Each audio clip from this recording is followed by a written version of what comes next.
नमस्कार दोस्तों बॉलीवुड में हर दिन कोई ना कोई नई लड़की एक्ट्रेस बनने आती है जिनमें कुछ ही ऐसी लड़कियां होती है जो अपना नाम कमा पाती है। वरना ज़्यादातर लड़कियां तो फिल्म मेकर्स और बड़े एक्टर्स के द्वारा यूज एंड थ्रो हो जाती हैं।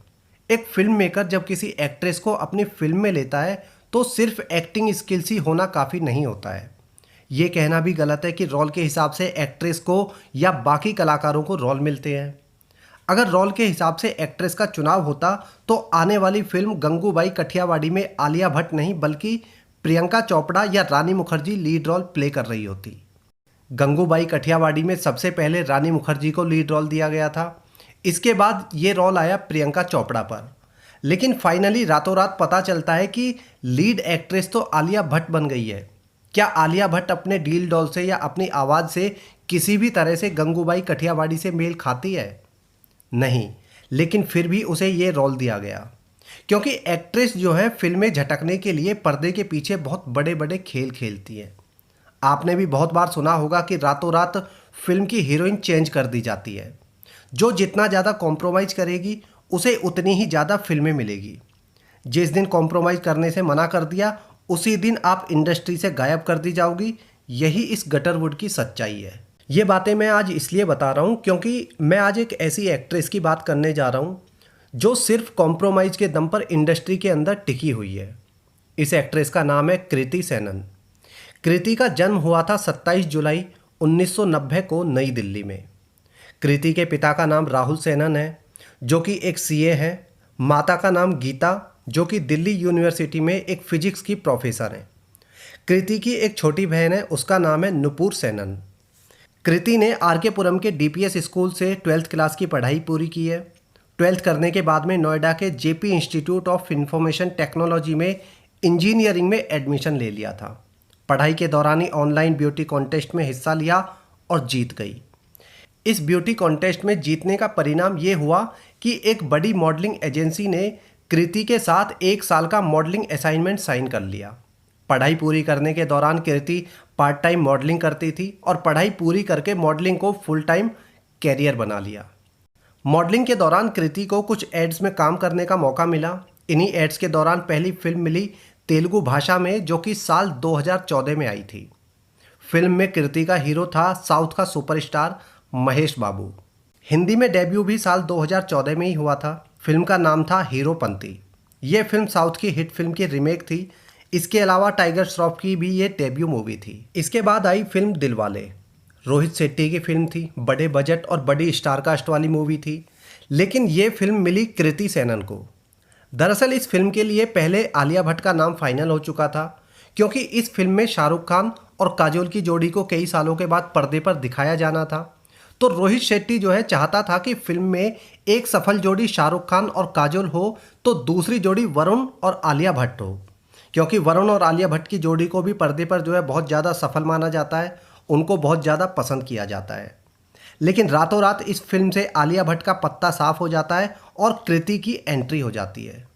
फिल्म बनी और फ्लॉप हो गई। इसके बाद अगली फिल्म मिली राब्ता। राब्ता मूवी के दौरान ही कृति और सुशांत का अफेयर शुरू हो गया था। इन दोनों का अफेयर उस समय काफ़ी ज़्यादा सुर्खियों में रहा था क्योंकि उससे कुछ समय पहले ही एसएसआर का अंकिता लोखंडे से ब्रेकअप हुआ था। एसएसआर कृति के साथ में खुश था लेकिन कृति की तरफ से ये रिश्ता तोड़ा गया क्योंकि कृति जो है अपने रिश्ते को लेकर सीरियस नहीं थी। कृति नहीं चाहती थी कि प्यार मोहब्बत की वजह से वो बड़ी एक्ट्रेस बनने से चूक जाए। वैसे ऐसा नहीं है कि एसएसआर कृति का पहला बॉयफ्रेंड था। एसएसआर से पहले मॉडलिंग के दिनों में कृति की लाइफ में गौरव अरोरा नाम का एक एक्टर था। गौरव अरोरा भी एक्टर है और 2 फिल्मों के लिए वो मुख्य रूप से जाना जाता है। ये फिल्में थी लव गेम्स और राज रिबूट। दोनों भट्ट कैम्प की फिल्में थीं। इन दोनों फिल्मों के अलावा गौरव किसी अन्य फिल्म में दिखाई नहीं दिया है। हालांकि वो पिछले कुछ दिनों में 2-3 वेब सीरीज में ज़रूर दिखाई दिया है। गौरव ने दिलवाले मूवी के बाद में एक बयान दिया था कि वह अपने मॉडलिंग के दिनों में कृति सेनन को डेट कर चुका है। एसएसआर के साथ में इसका दूसरा अफेयर था। राब्ता मूवी का डायरेक्टर और प्रोड्यूसर था दिनेश विजन। इधर एसएसआर से रिश्ता तोड़ा और दूसरी तरफ दिनेश विजन से दोस्ती बढ़ाई। जिन्हें नहीं पता है उन्हें बता दूं कि दिनेश विजन जो है एक डायरेक्टर है, प्रोड्यूसर है जो लगातार अपनी फिल्में बनाता रहता है। कृति ने दिनेश विजन के साथ में राबता के बाद स्त्री में गेस्ट रोल किया, उसके बाद लुका छुपी और फिर अर्जुन पटियाला। कृति सेनन की अगर एक्टिंग स्किल्स की बात की जाए तो अभी तक किसी भी फिल्म में इसने कोई भी स्किल्स नहीं दिखाई है।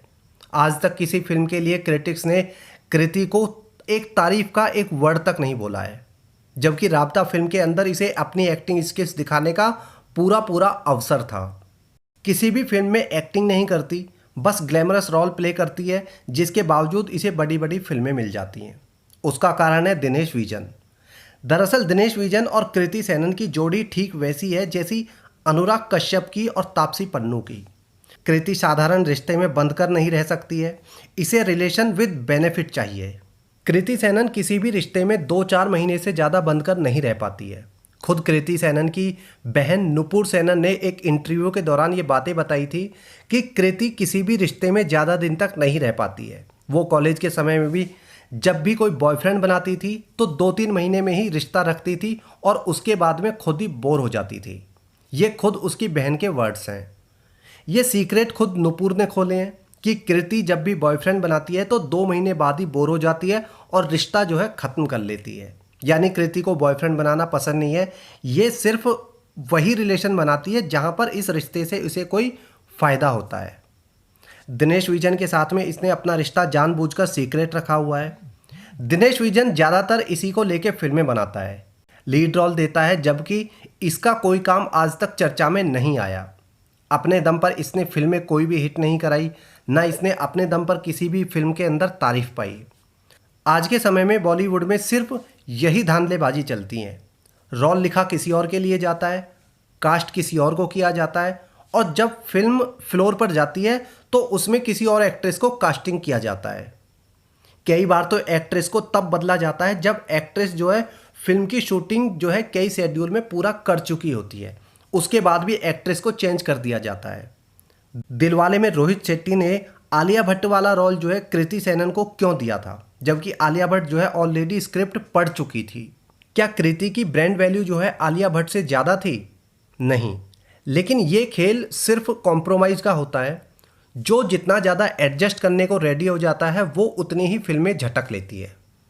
और ऐसा भी नहीं है कि ये खेल सिर्फ कृति सेनन खेल रही है या ये खेल कोई नया खेल है। पुराने समय से ही नई नई हीरोइंस आगे बढ़ने के लिए इस तरह का शॉर्टकट अपनाती रही हैं।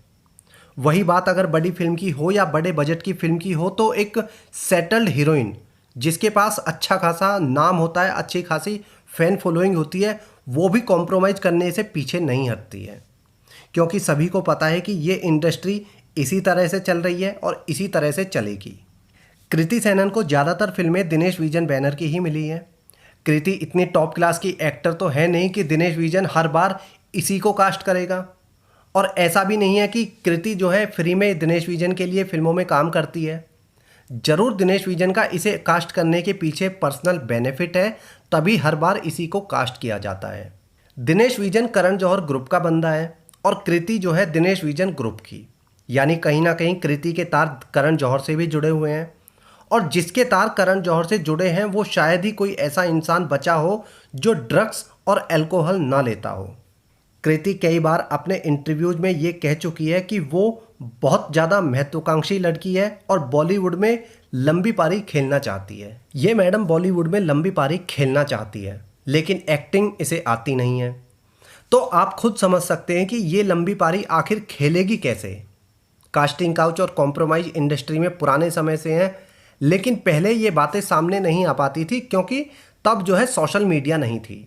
लेकिन आज सोशल मीडिया की वजह से ये बातें कहीं ना कहीं बाहर आ ही जाती हैं। कम समय में कृति सेनन की सफलता, और वो भी बिना एक्टिंग स्किल्स के। आप भी अपनी राय ज़रूर रखना। इस वीडियो में इतना ही। जय हिंद।